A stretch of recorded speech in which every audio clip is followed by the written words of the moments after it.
Et aujourd'hui, à Bangassou, nous avons une situation de tension grande depuis que il y a 5 ans, la situation politique s'est embrouillée.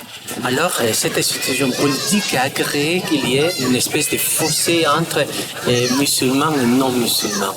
Et cela a créé un peu le désordre partout. Il y a eu même des coulements de sang, de la violence. Il fut un jour très très dur dans lequel il y a eu on a tiré des tirs de Kalachnikov à Bangassou. Alors, à un certain moment, j'ai vu une famille de protestantes, une maman avec des enfants qui montaient vers la cathédrale, qui montaient vers là-bas. Et puis, à un certain moment, elles pleuraient parce qu'elles avaient tué, une balle avait tué l'enfant, avait pris la tête. Alors, elles pleuraient beaucoup, beaucoup, beaucoup.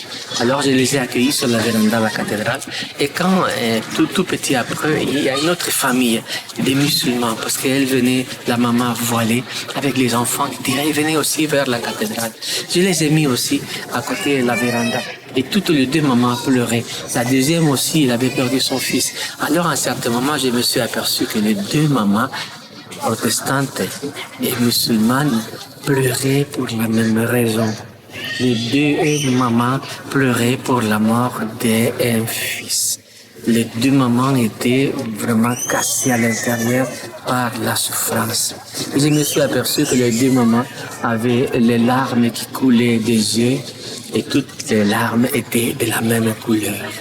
Et donc la souffrance d'un côté et la souffrance de l'autre étaient de la même intensité. Je me suis aperçu aussi que leurs enfants avaient été tués dans les fusillades et que le sang des deux enfants protestants, musulmans, catholiques est de la même couleur et rouge. Donc voilà, la violence ne fait bien à personne. La violence détruit tous les peuples. La violence détruit tout ce qu'on a réussi à surlever, à lever et à monter. Toute la population a souffert dans ces conflits. Mais spécialement, je vous dis, les enfants.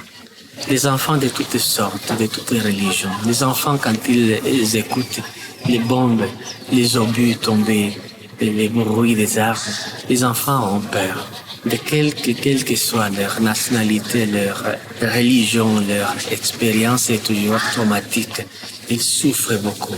Je me suis aperçu que c'est que les vieillards, ces vieillards qui ne contrôlent pas parce que ils ont déjà la démence sénile.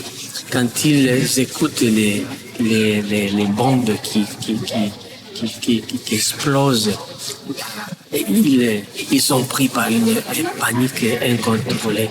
Beaucoup de fois, prendre un de ces vieillards et simplement le prendre comme la mère prend un enfant. Reprendre ce bébé et l'acculer comme la maman fait avec elle. C'est une manière de l'apaiser.